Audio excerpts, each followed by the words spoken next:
सर्वभूतमनोरम्याम् सर्वभूतेषु संस्थिताम् सर्वसम्पत्करीम् वन्दे देवीम् त्रिपुरसुन्दरीम्।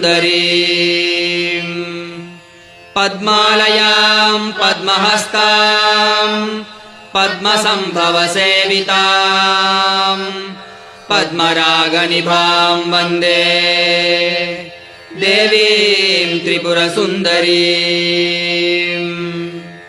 पञ्चबाणधनुर्बाणपाशाङ्कुशधराम् शुभाम् पञ्चब्रह्ममयीम् वन्दे देवीम् त्रिपुरसुन्दरीम्।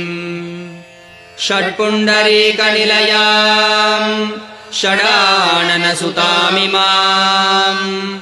षट्कोणान्तस्थिताम् वन्दे।